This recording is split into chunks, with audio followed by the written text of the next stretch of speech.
Good evening friends. இந்த ஆடியோவில் இன்னைக்கு நிஃப்டி 50யோட போஸ்ட் மார்க்கெட் ரிப்போர்ட் பார்க்கலாம்.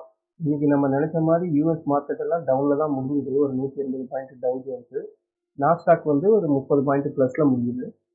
ஆனால் நம்ம நிஃப்டி 50 வந்து ஒரு 30 பாயிண்ட் கேப் அப்லாம் ஓப்பன் ஆச்சு. கேப் அப் ஓப்பன் ஆகிட்டு நேற்றோட அந்த லோவை டச் பண்ணிட்டு ஃபர்தராக மேலே போச்சு.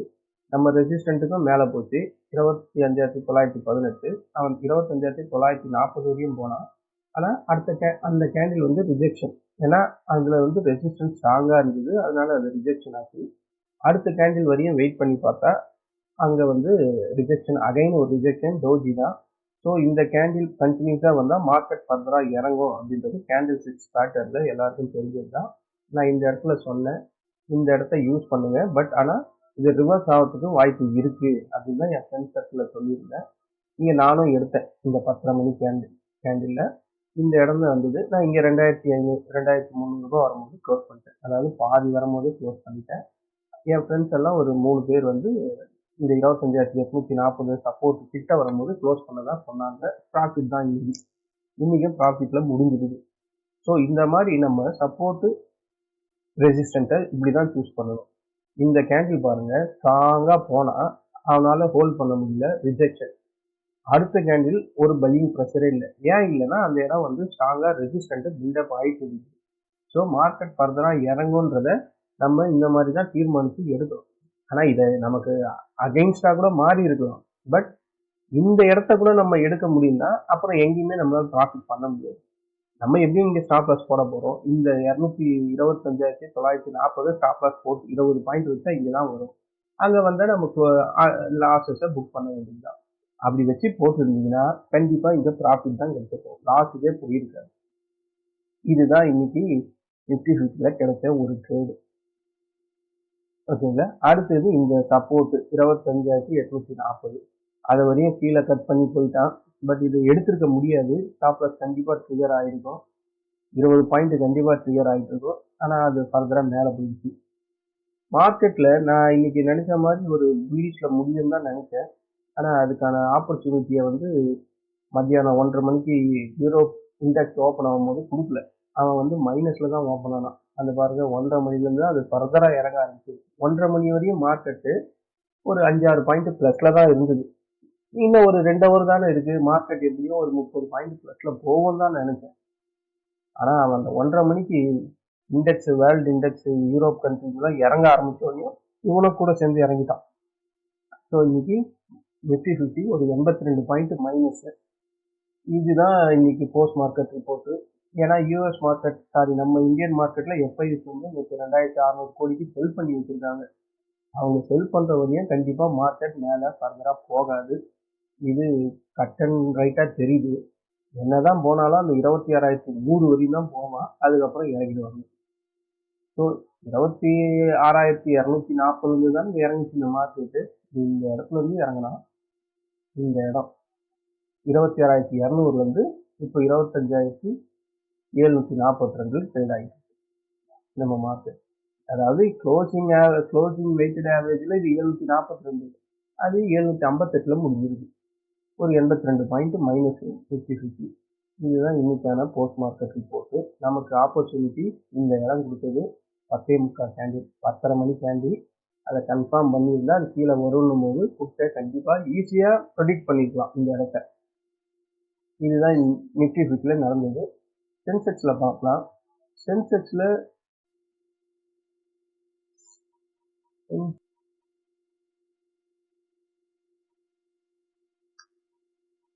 சென்செக்ஸ்ல அதே மாதிரி 10:30 மணி அந்த கேண்டில் வந்தது. ஆனால் அது நிஃப்டி 50ல ப்ரெடிக்ட் பண்ண மாதிரி சென்செக்ஸ்ல கண்டிப்பாக ப்ரெடிக்ட் பண்ணியிருக்க முடியாது.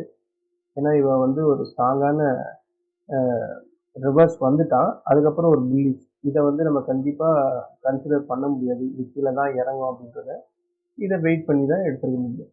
நிஃப்டி 50ல வந்த மாதிரி இது அக்யூரேட்டாக நம்ம ஈஸியாக ப்ரொடியூஸ் பண்ணியிருக்க முடியாது சென்செக்ஸில். ஆனால் நம்ம சப்போர்ட்டை 12:30 மணிக்கு வந்து தொட்டுட்டு அது ரிவர்ஸ் தான் ஆச்சு. ஸோ இந்த இடத்த யூஸ் பண்ணிடலாம். ஸோ இதுதான் சென்செக்ஸில் இன்னைக்கான போஸ்ட் மார்க்கெட் ரிப்போர்ட்டு. அதாவது போஸ்ட் மார்க்கெட் ரிப்போர்ட் என்னன்னா, மார்க்கெட்டில் செல்லிங் நடக்குது. யார் செல் பண்ணுறா? எஃப்ஐஎஸ் கண்டிப்பாக செல்லிங் இருக்காங்க. பத்தாவதுக்கு நம்ம ரீட்டைலர்ஸும் இன்னைக்கு செல்லிங் சைடில் இறங்கிட்டாங்க. அதுதான் மார்க்கெட்டு இறங்குச்சு.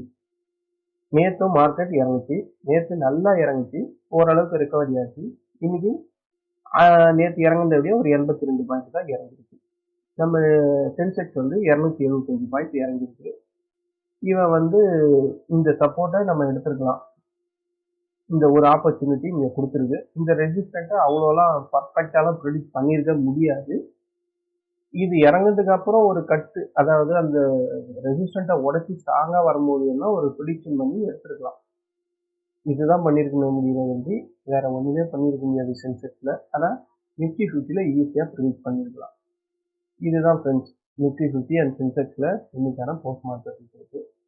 இன்னைக்கு எஃப்ஓஎம்சி மினிட் வேறு இருக்குது யூஎஸ்ஏல. ஸோ இன்னைக்கு வேர்ல்டு மார்க்கெட் எப்படி ட்ரேட் ஆகுது? இந்த டேக்ஸ் பாருங்க, 122 பாயிண்ட் மைனஸ் இப்போ கரண்ட் ட்ரேட் ஆகுது. 5:30 மணி ஆகுது. இவனால தான் நம்ம மார்க்கெட்டு பாசிட்டிவ்ல முடிய வேண்டியது இன்னைக்கு நெகட்டிவ்ல முடியறதுக்கு காரணம். இவன் இறங்கிட்டான். சிஎஸ்சி இறங்கிடுச்சு. FTSE 21 point. இவன் ட்ரேடிங் பண்ணியிருந்தா இவனும் இறங்கியிருப்பான். அதுக்கப்புறம் ஹேங்செங் 106 பாயிண்ட். நிக்கி மைனஸ்ல 52 point minus. Shanghai composite 10 point. NSC நம்ம NSC Nikkei 82 point. STI minus. காஸ்டி மைனஸ். யூஎஸ் டாலரு நேற்று 98 இருந்து இன்னைக்கு 99 இருக்கு, அவனும் மைனஸ். கோல்டு அந்த ரேஞ்சுக்குள்ளேயே தாங்க ஆடிக்கிட்டு இருக்கான். 4200க்கும் 4270க்கும். சில்வரும் இன்னைக்கு பிளஸ்ல முடிஞ்சிருக்கு. க்ரூட் ஆயில் வந்து 58,600 ட்ரேட் ஆகிட்டு இருக்கு. யூஎஸ் ஃபியூச்சர்ஸ் எப்படி ட்ரேட் ஆகுது? US futures Dow future 40 point minus. Nasdaq future open ஆகுது 37 பாயிண்ட் மைனஸ்ல ட்ரேட் ஆகுது. நம்ம இவங்க மார்க்கெட் எப்படி இருக்கு? யூஎஸ் மார்க்கெட்டு டவ் ஜோன்ஸு நான் சொல்லலை இறங்கி தாங்க முடியுமா, ஏன்னா கேண்டில்ஸில் அதுக்கான வாய்ப்பு தான் அதிகமாக இருக்குது. அது இல்லாமல் அவன் ஆர்எஸ்ஐலையும் கீழே தான் இருக்கான்னு சொன்னேன், இறங்கிட்டான். ஆனால் இந்த நாஸ்டா கம்போசிட் மட்டும் அவன் ஒரு செல்லிங் டாப் மாதிரி கிரியேட் ஆகிருக்கு. இன்னைக்கு நியூஸ் இருக்கு மார்க்கெட், யூஎஸ் மார்க்கெட். ஸோ டெக்னிக்கெல்லாம் கண்டிப்பாக ஒர்க் அவுட்டே ஆகாது. நம்ம என்னதான் கீழே வருமா மேலே வருமானலாம் சொல்ல முடியாது இன்னைக்கு. ஏன்னா அங்கே வந்து எஃப்ஓஎம்சி மினிட்டோட அவுட்கம் இருக்கு. ஸோ மார்க்கெட்டு 0.25 கண்டிப்பாக குறைப்பாங்க. ஆனால் நம்ம ஜெரோம் பவுல் என்ன பேசுவாருன்னு தெரியல. ஒருவேளை ஒரு ஆக்கிஸ் கமெண்ட் தான் பேசுவாருன்னு எனக்கு தோணுது. பண்ணிட்டாருன்னா மார்க்கெட் ஃபர்தராக இறங்கும், பெரிய லெவலில் இறங்கும். நாளைக்கு இன்னைக்கு யூஎஸ் மார்க்கெட்லாம் பெரிய லெவலில் இறங்குச்சுன்னா மார்க்கெட் நாளைக்கு நம்மளோட நிஃப்டி 50 எல்லாம் பெரிய டவுன், கேப் அப் டவுன் கிடைக்கும். இல்லை இது அப்படியே மாற்றி அமைஞ்சா கூட பெரிய கேப் அப் கிடைக்கும். யூஎஸ் மார்க்கெட்டில் நல்லா பாசிட்டிவ்லாம் முடிஞ்சா. சரி, நம்ம நிஃப்டி 50 சென்செக்ஸ் அதுக்கான நாளைக்கான ப்ரீ மார்க்கெட் ரிப்போர்ட் வந்துடுவோம். ஃபர்ஸ்ட் சென்செக்ஸில் பார்க்கலாம். சென்செக்ஸ் இப்போ இருக்கிறது 84,376. ஒருவேளை ஒரு கேப் டவுன் கிடைக்குது அப்படின்னா அவன் எடுக்கக்கூடிய ஃபர்ஸ்ட் சப்போர்ட் இதுதான், 84,087. அதுக்கப்புறம் இருக்குது 83,760. அதுக்கப்புறம் இருக்குது இந்த கேண்டில்.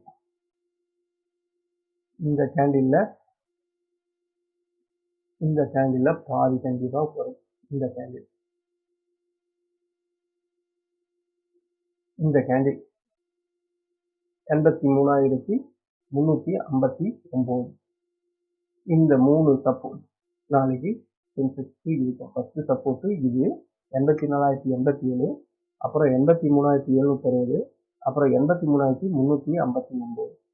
ஒருவேளை ஒரு கேப் அப் கிடைக்குது அப்படின்னா அதுக்கான ஃபர்ஸ்ட் ரெசிஸ்டன்ஸ் இது 84,959. அதுக்கப்புறம் இருக்கிறது இந்த இது 85,337. அதுக்கப்புறம் இருக்குது இது 85,736. இந்த 3 தான் நாளைக்கு ரெசிஸ்டண்டா சென்செக்ஸ்ல இருக்கும். நோட் பண்ணிங்க. இது கீழே இருக்கிறதெல்லாம் வேண்டாம், ஓகேவா? இந்த 3 தான். இப்போ இந்த இடம் வந்து இப்போ டிஃபால்ட்டா இன்னைக்கு வந்து க்ளோஸ் ஆகிருக்கிற இடம். இந்த ப்ளூ கலர்ல இருக்குது, இன்னைக்கு வந்து முடிஞ்ச இடம். ஒருவேளை ஒரு கேப் அப் ஓப்பன் கிடைச்சா இது ரெசிஸ்டன்ட், அப்ப இது வந்து அவங்க சப்போர்ட்டா மாறிடும் அகைன், ஓகேங்களா? அப்ப இது ஃபர்ஸ்ட் சப்போர்ட் இல்லை, இது ஃபர்ஸ்ட் சப்போர்ட். ஒருவேளை ஒரு கேப் டவுன்ல ஓப்பன் ஆச்சுன்னா இந்த ப்ளூ கலர் லைன் வந்து ரெசிஸ்டண்டா மாறிடும். இதை நோட் பண்ணி வச்சுங்க. அதனால தான் இந்த ப்ளூ கலர் ஒரு கேப் டவுன்ல ஓப்பன் ஆகுனா இந்த சப்போர்ட்டை டெஸ்ட் பண்ணி மேலே போனோம்னா இதுவே ரெசிஸ்டண்ட்டாக ஆக்ட் ஆகும். இது 84,376. ஓகேங்களா? இல்லை ஒரு கேப் அப்ல ஓப்பன் ஆகி டவுன்ல வந்தால் இது சப்போர்ட்டாகவே தான் ஆக்ட் ஆகும். இந்த ப்ளூ நிஃப்டி 50க்கு வருவோம். இந்த சென்செக்ஸ் நாளைக்கு வீக்லி எக்ஸ்பைரி. அவன் நல்ல நாள்லயே பயங்கரமா இருக்கும். வீக்லி எக்ஸ்பைரினா சொல்ல வேணாம், ரொம்ப கேர்ஃபுல்லா ட்ரேட் பண்ணுங்க. நம்ம நிஃப்டி 50ல ஒரு கேப் அப் கிடைக்குது அப்படின்னா இதுதான் வந்து ஃபர்ஸ்ட் ரெசிஸ்டன்ஸ். இது 85,845. அதுக்கப்புறம் இருக்குது இந்த 85,918 நம்ம ஏற்கனவே போட்டோமே அது. அதுக்கப்புறம் இருக்கிற ரெசிஸ்டன்ட் இது 26,028. 26,000 வரும்போதே அவன் இறங்குவான். ஆனா 26,000ன்றது பல தடவை கட் பண்ணி போனதுனால 26,028 வரையும் போறதுக்கு வாய்ப்பு இருக்கு. அங்கிருந்து அது ரிவர்ஸ் ஆகிறதுக்கும் வாய்ப்பு இருக்கு. அதனாலதான் அதை 26,028ல போட்டிருக்கேன். இந்த லெவல்ஸ் எல்லாம் போகாது. ஏன்னா மார்க்கெட்ல கண்டினியூஸா பேர் ட்ரெண்ட் நடக்குதுன்னு தெரியுது. அவன் இந்த ஃபர்ஸ்ட் ரெசிஸ்டன்ட்டே போக மாட்டான். அதுக்கப்புறம் எதுக்கு அந்த 3 4 ஒருவேளை ஒரு கேப் டவுன் கிடைக்குதுன்னா இந்த லெவலை தாண்டி கீழே ஓப்பன் ஆகுதுன்னா இங்க ஒரு மைல்டா ஒரு சப்போர்ட் இருக்குங்க. எங்க இருக்குன்னா இந்த 25,600ல ஒரு மைல்டு சப்போர்ட் இருக்கு. 25,614ல ஒரு மைல்டான ஒரு சப்போர்ட் இருக்கு. அதாவது இந்த இடம் வந்து அந்த இடம் சப்போர்ட் தான். அதை நம்ம கிரீன்ல வச்சுக்கலாம். அப்பதான் உங்களுக்கு புரியும். அதாவது மார்க்கெட் ஒரு கேப் அப்ல ஓப்பன் ஆச்சுன்னா இந்த கிரீன் வந்து சப்போர்ட்டா மாறிடும். ஓகேவா? இல்ல ஒரு நான் கேப் டவுன்ல தானே சொல்லியிருக்கேன். கேப் டவுன் வந்தா இந்த இடம் தொட்டுட்டு இந்த இடம் வந்து ரெசிஸ்டண்டா மாறிடும். கீழே வந்து மேல போச்சுன்னா இது ரெசிஸ்டண்டா மாறிடும். மேல இருந்து கீழே வந்தா இது அகைன் சப்போர்ட்டாவே இருக்கும். ஓகேங்களா? இது ஃபர்ஸ்ட் சப்போர்ட்டா இருக்கும். கேப் அப் கிடைச்சி கீழே வந்தா இது ஃபர்ஸ்ட் சப்போர்ட். அதுக்கப்புறம் இருக்குது 25,620. அதுக்கப்புறம் இருக்குது 25,546. அதுக்கப்புறம் இருக்குது 25,454. இது நமக்கு வேண்டாம். இந்த லெவல்ஸ் நாளைக்கு போறதுக்கு வாய்ப்பு இருக்கு. நான் சொன்னது புரிஞ்சுதா ஃப்ரெண்ட்ஸ்? ஒரு கேப் டவுன் ஓப்பனிங் வந்தா இதுதான் ஃபர்ஸ்ட் சப்போர்ட். இது ரெசிஸ்டண்டா மாறிடும். இல்ல ஒரு கேப் அப் ஓப்பனிங் வந்தா இது சப்போர்ட்டா ஃபர்ஸ்ட் சப்போர்ட்டா மாறிடும். இந்த ப்ளூ கலர் லைன். ஓகேங்களா? ஒரு கேப் அப் கிடைச்சா இதுதான் ஃபர்ஸ்ட் ரெசிஸ்டன்ஸ் 25,845. அதையும் உடைச்சு மேல போச்சுன்னா 25,924 சாரி 920. அதையும் உடைச்சு மேல போச்சுன்னா 26,028. ஏன்னா நாளைக்கு எக்ஸ்ட்ரா ஒரு லைனே போடுவோம். ஏன்னா நாளைக்கு யூஎஸ் மார்க்கெட் எல்லாம் எஃப்ஓஎம்சி மினிட் இருக்கு. ஒருவேளை பிளஸ் வந்ததுன்னு வச்சுங்க, ஒரு 150 120 பாயிண்ட் வந்தாவே இதுக்கு மேலேயே வந்துடும். 25,900க்கு மேலேயே வந்துடும். ஓகேங்களா? அப்போ இருக்கிறது 2 ரெசிஸ்டண்டா தான் இருக்கும். இப்போ இதுக்கு மேல வந்தா 3 ஆயிடும். ஸோ வாய்ப்பு இருக்கு. அதனாலதான் இன்னொரு ரெசிஸ்டன்ட் போட்டேன்.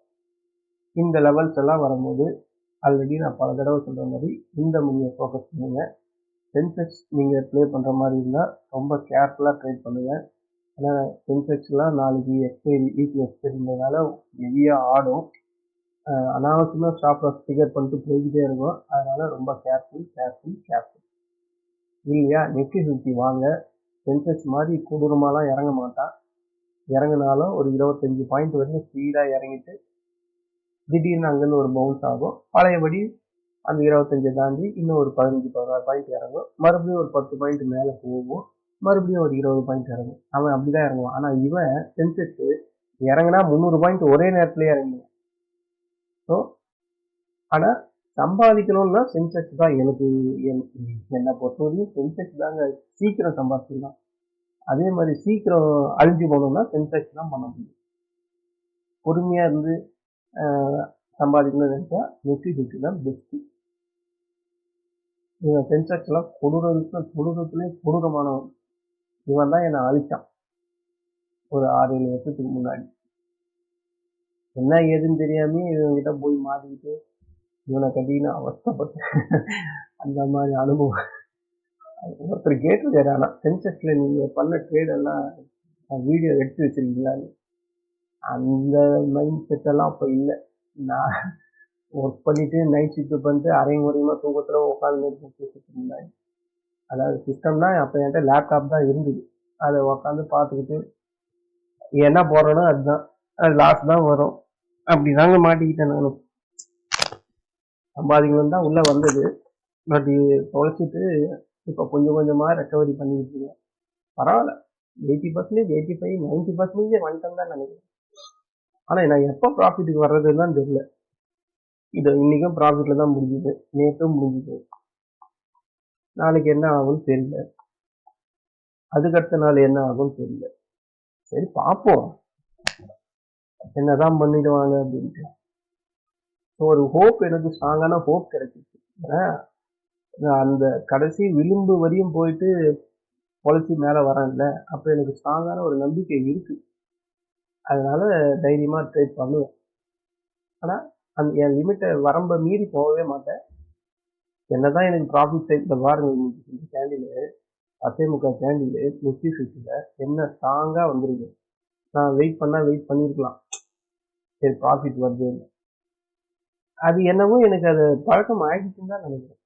அதாவது ஒரு 45 நாள் தொடர்ச்சியாக ஒரு பழக்கத்தை ஃபாலோ பண்ணால் அது நம்மளை அதுக்கு அடிக்ட் ஆகிடுவோன்ற மாதிரி எனக்கு அந்த 2300 தொட்டாவே என் கை ஆட்டோமேட்டிக்காக போய் செல் ஆஃப் பண்ணிடுது. அதுதான் இங்கே நடந்தது இன்னைக்கு. நான் வெயிட் பண்ணியிருந்தா ஒரு 4000 வந்துருக்குன்னு நினைக்கிறேன். சரி முடிஞ்சு போச்சு, விடுவோம். இதுதான் ஃப்ரெண்ட்ஸ் நாளைக்கான pre market report Nifty 50 and Sensex. இது உங்களுக்கு யூஸ்ஃபுல்லாக இருந்தால் என்னுடைய சேனலை சப்ஸ்கிரைப் பண்ணுங்கள், உங்களோட ஃப்ரெண்ட்ஸுக்கு ஃபார்வர்ட் பண்ணுங்கள். அதுவும் மார்க்கெட் சம்மந்தமாக நாலேஜ் இருக்கவங்களுக்கு ஃபார்வர்ட் பண்ணுங்கள். வேறு யாருக்காவது ஃபார்வர்ட் பண்ணி வாங்கி கட்டிக்காதீங்க. நம்மளோட மார்க்கெட் சம்மந்தமாக இருக்கிறவங்களுக்கு ஃபார்வர்ட் பண்ணுங்கள். ஏன்னா அவங்களுக்கு தான் புரியும். இதை பற்றியே தெரியாதவங்களுக்கு ஃபார்வர்ட் பண்ணி தேவையில்லாமல் நீங்களும் மனசு கஷ்டப்படுத்திக்காதீங்க. இதுதான் நான் உங்ககிட்ட கேட்குற ஒரு ரிக்வெஸ்ட். நன்றி, வணக்கம்.